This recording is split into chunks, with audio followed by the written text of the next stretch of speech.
No te envío mi nombre, pero te envío mi historia.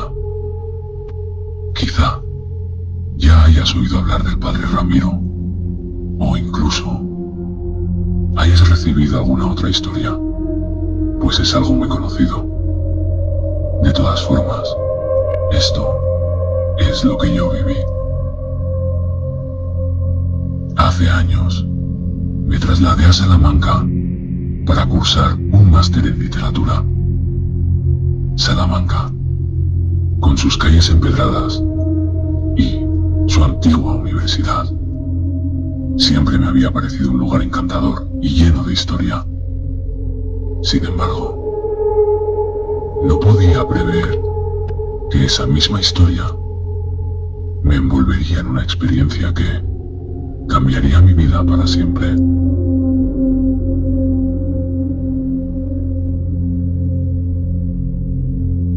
Alquilé un pequeño apartamento en el casco antiguo, no muy lejos de la universidad. Mis días transcurrían entre las clases, la biblioteca y exploraciones esporádicas de la ciudad. Pronto hice amistad con varios compañeros de clase y nos reuníamos con frecuencia en cafeterías y bares para charlar y relajarnos.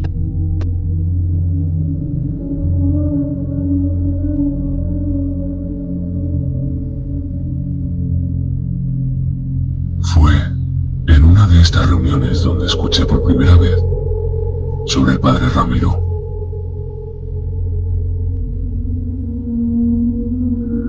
La conversación había derivado en leyendas locales y uno de mis compañeros, Javier, mencionó al padre Ramiro, un cura que vivió en el siglo XVIII y cuyo nombre estaba asociado con una serie de atrocidades. Según la leyenda, el padre Ramiro era conocido por sus métodos extremadamente duros de disciplina y castigo. Estos los realizaba en un pequeño seminario situado en un bosque a las afueras de Salamanca. Se decía que torturaba a los seminaristas por cualquier infracción menor y que varios de ellos habían desaparecido misteriosamente. Eventualmente, las autoridades locales descubrieron cuerpos enterrados en el bosque y el padre Ramiro fue ajusticiado sumariamente por la comunidad.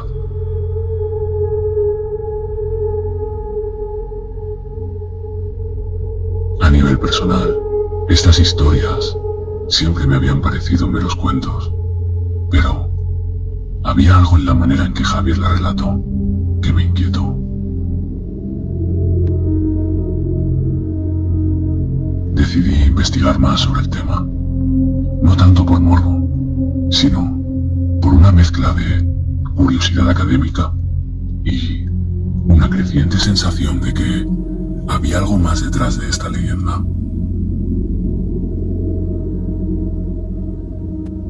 Un fin de semana decidí aventurarme al bosque de los alrededores de Salamanca.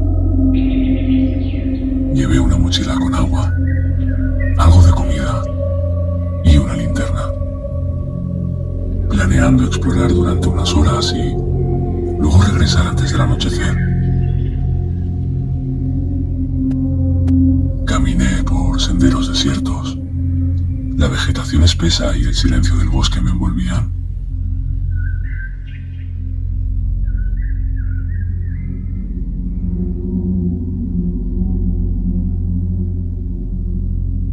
Después de un par de horas, encontré lo que parecían los restos de una antigua edificación. Unas paredes de piedra derruidas y escombros dispersos. Todo indicaba que era el seminario del que hablaba la leyenda. Mientras exploraba las ruinas, sentí una repentina ráfaga de aire frío. Pese a que era una tarde cálida, Un escalofrío recorrió mi espalda y, por un momento, tuve la clara sensación de ser observado.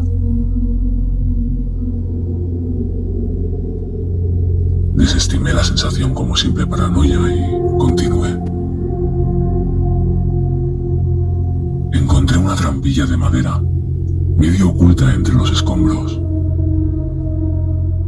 Con bastante esfuerzo, conseguí abrirla, revelando una escalera que descendía a la oscuridad. Encendí la linterna y bajé. El aire era denso. Al final de la escalera, descubrí un pequeño cuarto subterráneo. Las paredes marcadas con símbolos que no reconocía y lo que parecían ser manchas oscuras en el suelo. Al inspeccionar más de cerca, encontré viejas herramientas de tortura oxidadas y lo que parecían ser fragmentos de huesos humanos.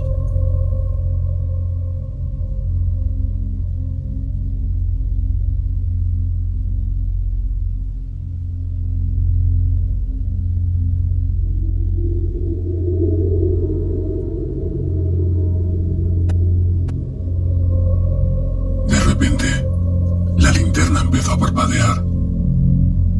La apagué y la encendí de nuevo, pero la luz seguía inestable.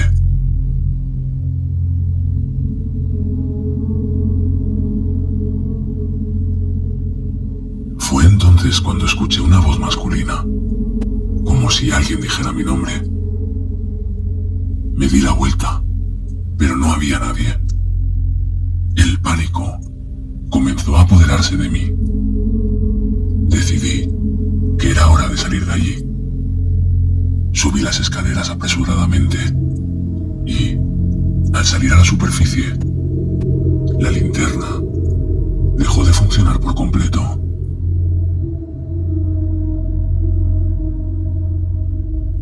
Ya anochecía y la idea de caminar por el bosque a oscuras me aterrorizaba, pero no tenía otra opción. Comencé a caminar de regreso, tratando de seguir el camino que había tomado antes. Sin embargo, me di cuenta rápidamente de que estaba desorientado.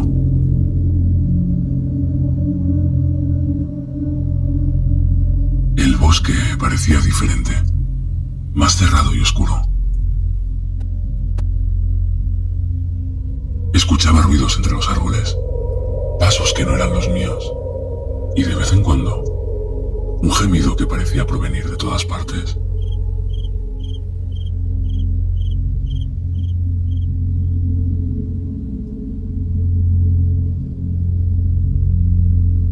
Horas después, exhausto y aterrorizado, finalmente vi luces a lo lejos. Me dirigí hacia ellas y, para mi alivio, encontré una carretera. Una pareja que pasaba en coche se detuvo y me ofreció llevarme de regreso a la ciudad. Les conté una versión abreviada de mi aventura, omitiendo los detalles más espeluznantes. Me dejaron cerca de mi apartamento y me aseguraron que había sido una locura adentrarse solo en ese bosque. Esa noche dormí poco y mal. Pesadillas con el padre Ramiro y el oscuro sótano del seminario me asaltaban cada vez que cerraba los ojos. Durante los días siguientes, intenté volver a la normalidad, pero no podía sacudirme la sensación de ser observado.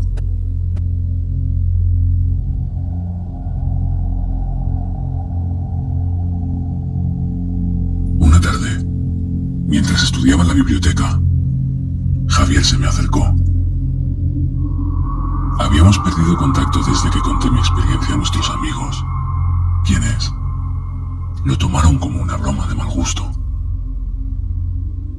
Javier, sin embargo, parecía más interesado que escéptico. Me preguntó si podía acompañarme de nuevo al bosque, esta vez con más preparación. Dudé, pero finalmente acepté, con la condición de que fuéramos durante el día y no nos adentráramos demasiado.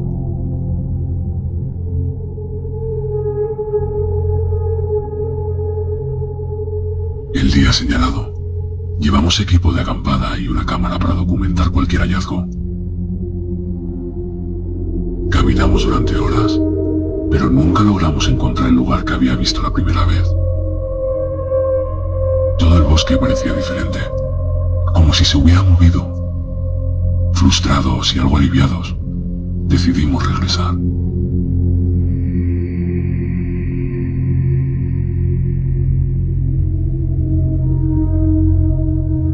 De vuelta en Salamanca, intentamos descifrar los símbolos que había visto en el sótano. Contactamos a un experto en historia local, quien nos recibió con gran interés. Le mostré los dibujos que había hecho de memoria, y su expresión cambió al verlos. Nos dijo que esos símbolos eran muy antiguos, posiblemente de origen pagano, utilizados en rituales de sacrificio humano. Días después, Javier me dijo que mientras regresaba a casa por la noche, algo con la apariencia de un hombre con sotana comenzó a perseguirle, corriendo detrás de él, y solo pudo esquivarlo al entrar en su portal.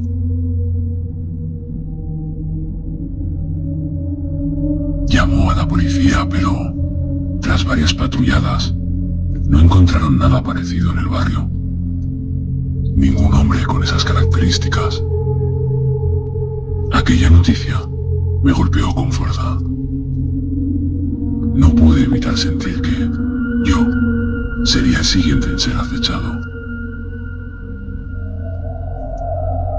Una fatídica noche, mientras caminaba solo por las calles desiertas de Salamanca,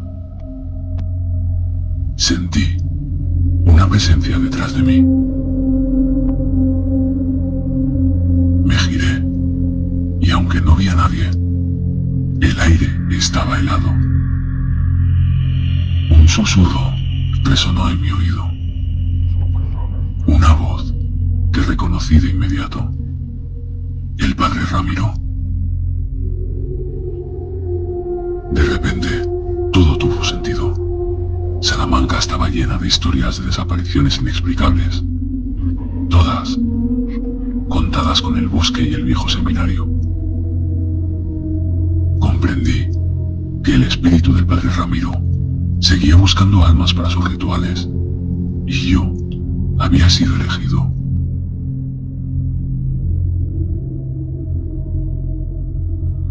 Algunos me llamarán loco, pero yo salí de Salamanca al amanecer, agotado pero en paz.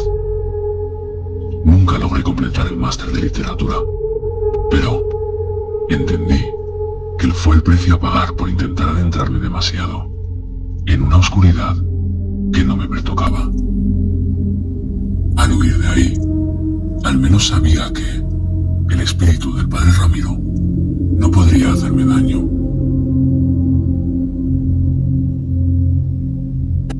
Meses después, recibí una carta sin remitente.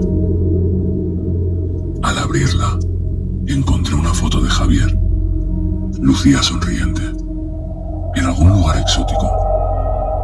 La carta solo decía: hay más de lo que crees. Nos vemos pronto. Ya hace más de 8 años desde todo aquello, y jamás he vuelto a saber nada de Javier.